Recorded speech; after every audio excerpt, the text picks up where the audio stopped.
Halo teman-teman, kita bahas lagi mengenai pemeriksaan pajak nih ya. Karena berhubung mulai ramai lagi pemeriksaan pajak, ini dari video Pak Ray di Ray Co ya, mengenai pemeriksaan pajak yang katanya tanpa indikasi ketidakpatuhan, tetapi diduga demi target penerimaan pajak. Mampuslah kita semua jadi kelinci percobaan dari si oknum-oknum. Oke, jadi judul video dari Fahri adalah pemeriksaan pajak PT BSI tanpa indikasi ketidakpatuhan demi target pajak. Jadi ini adalah info dari Pak Rey mengenai pemeriksaan PT BSI. Mari kita nonton.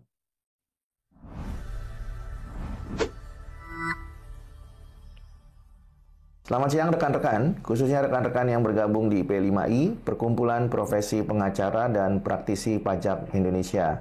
Pada kesempatan hari ini kembali kami akan mengupdate penanganan perkara klien kami, PT Borkom Service Indonesia melawan Direktur Jenderal Pajak. Sebagaimana kami pernah sampaikan kepada rekan-rekan, perkara yang pernah kami tangani berkaitan dengan klien kami PT Borkom Service Indonesia melawan Direktur Jenderal Pajak tahun 2016.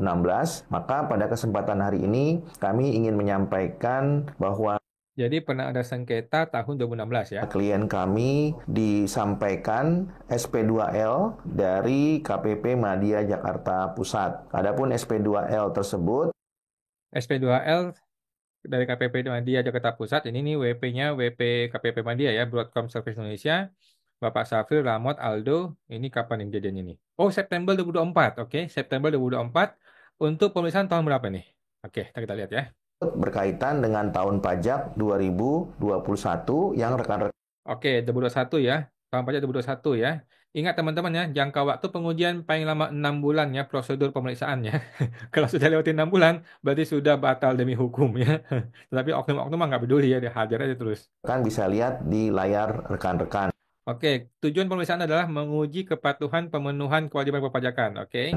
Hanya kali ini yang melakukan pemeriksaan terhadap klien kami adalah KPP Madya Jakarta Pusat. Tim pemeriksa yang melakukan pemeriksaan terhadap klien kami adalah Saudara Safril, Saudara Ramot Immanuel Aprikano Lumban Tobing, dan Saudara Aldo Januar Asmi. Perlu kami sampaikan kepada rekan-rekan bahwa sebelum klien kami disampaikan SP2L atau dilakukan pemeriksaan oleh KPP Madya Jakarta Pusat, klien kami telah melakukan tulan terhadap SPT tahun pajak 2021. Oh, dia sudah betulkan dahulu, kemudian pemeriksaan gitu ya. Namun demikian, klien kami tidak mengetahui kenapa klien kami tetap dilakukan pemeriksaan. Oleh karena itu, sebenarnya kami akan melakukan pengujian di muka persidangan kenapa SPT yang sudah dilakukan pembetulan sesuai dengan arahan AR dan Kasiwaskon tetap dilakukan pemeriksaan. Oh, berarti sudah ada komunikasi sebelumnya di mana dia melakukan pembetulan sudah ngikutin maunya AR dan maunya pemeriksa pajak atau maunya si Kasih ya. Jadi buat teman-teman yang berpikir kalau gua ikuti maunya si AR kemudian gua akan bebas dari pemeriksaan, itu orang bodoh berpikir begitu teman-teman ya. Buktinya ini, PT BSI sudah terbukti ya.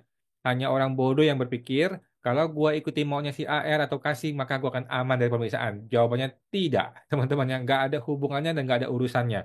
Suka-suka dia. Kalau dia merasa masih ada bisa kita peras, dia peras sampai habis ya, sampai kering ya. Asumsi sederhananya adalah ketika wajib pajak sudah disampaikan SP2DK, kemudian telah dilakukan pembetulan, namun pertanyaannya kenapa tetap dilakukan pemeriksaan. Sehingga dengan demikian, Oke, berarti kan ada SP2DK. SP2DK itu sudah dibetulkan sesuai dengan arahan dan kemauan si AR dan Kasih.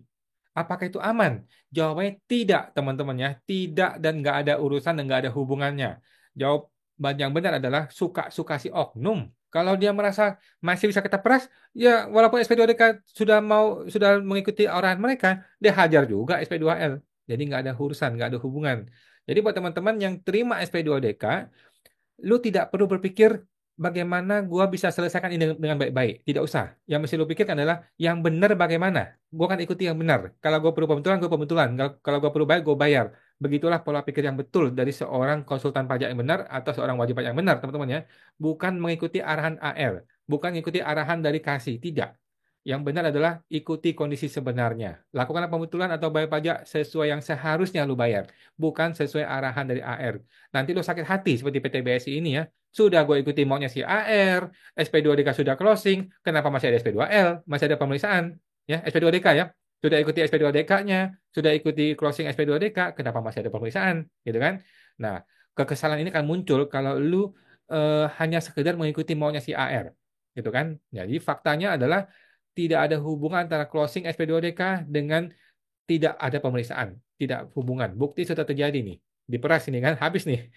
Klien kami atau wajib pajak atas nama Boardcom Service Indonesia bertanya, kenapa kemudian apa yang disepakati di dalam pertemuan SP2DK dan telah dilaksanakan melalui pembetulan SPT tetap dianggap tidak dilakukan atau dipenuhi oleh wajib pajak sehingga wajib pajak tetap dilaksanakan pemeriksaan pajak. Ini yang menjadi pertanyaan besar, kenapa kemudian wajib pajak merasa bahwa SP2DK itu patut diduga merupakan suatu kegiatan yang kurang bermanfaat kalau tidak mau disebut bertentangan dengan hukum. Kenapa? Seperti yang tadi kami sudah sampaikan, bahwa seharusnya ketika SPT itu disampaikan WP kepada DJP, namun DJP kemudian mengirimkan SP2DK, lalu diberikan tanggapan, lalu kemudian WP menyepakati dalam pembahasan untuk dilakukan pembetulan, tapi pada akhirnya pemeriksaan pajak tetap dilakukan. Sehingga banyak sekali.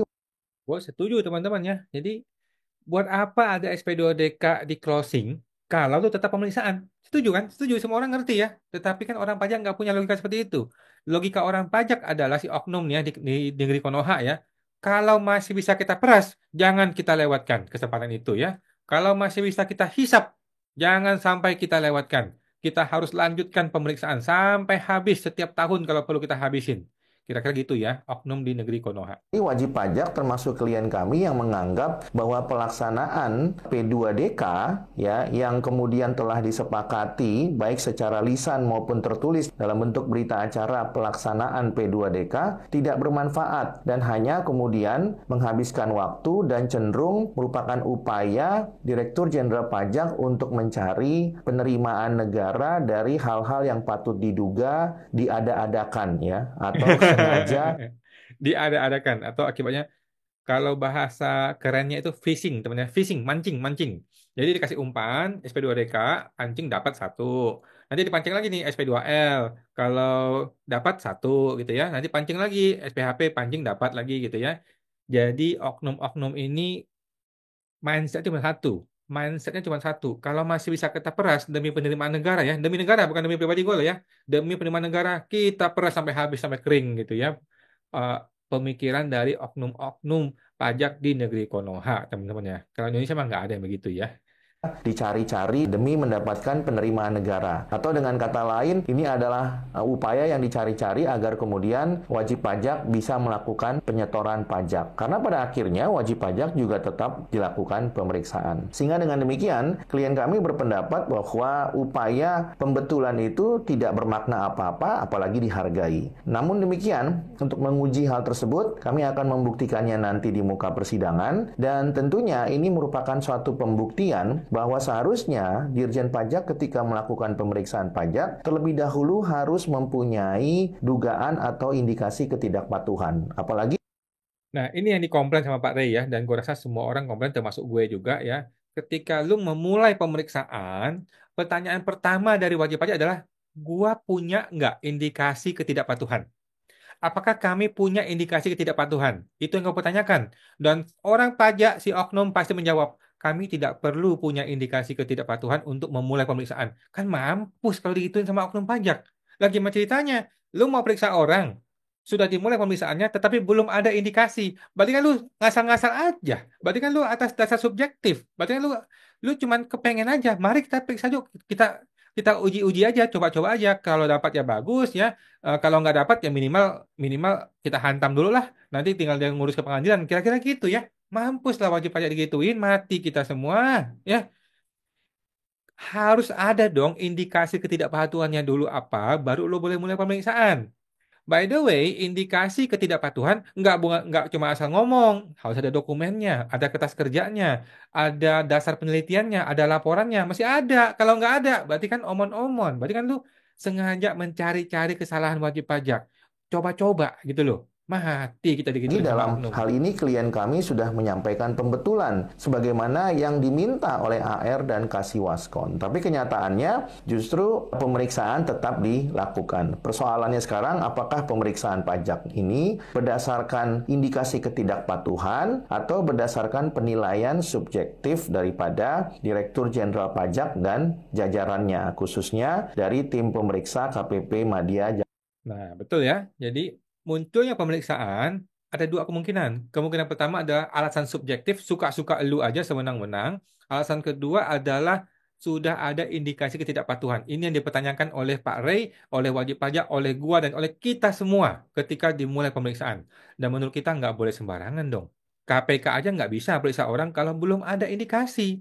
Belum ada bukti memulai pemeriksaan. Mesti ada indikasi bukti, nggak sembarangan, ya kan? Apalagi ini pajak yang menyangkut hayat hidup orang banyak. Mampus kita semuanya gituin ya. Jakarta Pusat. Dalam hal ini adalah kepala kantor dan tim pemeriksa. Oleh karena itu, menurut kami ini adalah sesuatu yang tidak logis dan tidak lazim karena memang ketika suatu pembetulan itu sudah dilaksanakan, siogianya pemeriksaan itu tidak perlu dilaksanakan lagi atau pembetulan itu siogianya dilaksanakan dalam rangka membantu wajib pajak untuk tidak diperiksa agar kemudian wajib pajak fokus kepada usaha atau bisnisnya. Namun dalam perkara ini ketika Gue setuju ya. Jadi SP2DK itu haruslah merupakan upaya untuk deal dengan wajib pajak supaya tidak perlu ke pemeriksaan. Kenapa? Karena pemeriksaan itu akan makan waktu, biaya, tenaga, sehingga si wajib pajak tidak bisa fokus pada kegiatan usaha utama dia. Kan gitu. Kenapa nggak lu beresin di SP2DK, selesaikan dulu semuanya, dan nggak usah pemeriksaan. Tetapi kan nggak begitu nih, pola pikir si oknum nih. SP2DK kita dapat sebagian kue, nanti pemeriksaan ada kue lagi, nanti keberatan ada kue lagi. Masing-masing oknumnya punya kue masing-masing. Kan bangke kalau gitu caranya ya. Matilah kita digituin. Jadi akhirnya cara pikir orang pajak itu adalah kita akan press sehabis-habisnya, kalau bisa kita habisin sampai kering. Supaya apa? Supaya kita bisa move on ke berikutnya gitu ya. Kalau kita belum habis perasnya nih, nanti dia cerita ke orang nanti masih bisa nih, masih bisa dinego dan sebagainya gitu ya. Mati kita digituin ya. Akhirnya yang terjadi adalah distrust. Orang nggak percaya. Orang nggak percaya lagi dengan oknum-oknum petugas pajak. Akibatnya apa? Akibatnya sengketa di pengadilan akan rame. Lah, bukankah DJP udah bilang berusaha untuk mengurangi sengketa di pengadilan? Faktanya nggak begitu. Faktanya oknum-oknum pemeriksa pajak nggak peduli, dihantam semuanya ya, diperas semua, dihantam semua. Kalau lu nggak senang, silakan ke pengadilan katanya. Memang gila ya si oknum di negeri Konoha. pembetulan sudah dilaksanakan, pemeriksaan tetap dilanjutkan. Sehingga dengan demikian ada dugaan atau patut diduga bahwa pemeriksaan ini dilaksanakan bukan dalam rangka menguji kepatuhan karena ada indikasi ketidakpatuhan, tapi semata-mata murni penilaian subjektif dari tim pemeriksa termasuk kepala kantor KPP Madya Jakarta Pusat. Oleh karena itu, kita akan sama-sama nanti membuktikannya dan apabila rekan-rekan mempunyai perkara yang kurang lebih sama atau mirip di mana klien, rekan-rekan, atau wajib pajak merasa Oke, itu teman-teman ya. Jadi dari Pak Rey sudah membuat video mengenai itu bahwa zaman-zaman sekarang ini memang lagi rame ya, banyaknya pemeriksaan, maraknya pemeriksaan dimulai dan dilaksanakan tanpa ada indikasi ketidakpatuhan. Ketika kita bertanya, apa indikasi ketidakpatuhan? Gue pernah nih bertanya ini ya, apa indikasi ketidakpatuhan? Mereka menjawab, si oknum ya menjawab, kami tidak punya kewajiban untuk memberitahu lu mengenai indikasi ketidakpatuhan. Kan bangsat begitu caranya ya. Akhirnya apa yang gue lakukan? Gue gugat ke pengadilan. Begitu gue ke pengadilan, tuh sampai hari ini sudah sidang keempat masih nggak beres-beres mengenai apa? Mengenai legal formal dari tergugat. Mereka ini siapa? Nggak jelas orangnya. Muncul di pengadilan tidak bisa memberikan dasar legal standing atas kehadiran mereka di pengadilan. Dan gua terus yang disikat sama si hakim ya. Memang tapi ya nggak apa-apa lah ya teman-teman ya. Begitulah dunia tipu-tipu di Konoha Universe. Kita ikuti permainan mereka. Walaupun kadang-kadang kita juga eh, sedih juga ya. Tetapi sebenarnya dunia hukum itu adalah kesempatan yang baik untuk kita belajar. Mereka juga belajar menjadi lebih baik. Kita pun jadi belajar jadi lebih baik gitu ya. Sehingga pada akhirnya suatu hari ketika negara ini sudah lebih baik. Suatu hari ketika negara sudah berada di jalur yang tepat, anda dan gua, kita ini sudah jadi seorang pengacara yang qualified. Gitu loh teman-teman ya. Jadi karena ajang-ajang pemerasan seperti ini untuk kita jadikan ajang untuk kita belajar, berkembang menjadi lebih baik, berargumen, belajar berdebat, dan belajar marah-marah tapi nggak marah gitu ya. Belajar untuk mengembangkan diri kita menjadi seorang pengacara yang baik. Kira-kira gitu teman-teman ya. Ya begitulah dunia tipu-tipu di Konoha Universe. Kita nggak bisa buat apa-apa. Yang bisa kita lakukan cuma mesti ingat pada dua prinsip ya. Prinsip pertama adalah no viral, no justice. Prinsip kedua adalah kalau bisa kami persulit, kenapa mesti kita permudah? Jadi kita terus berjuang demi rakyat. Sampai jumpa, semoga terbantu.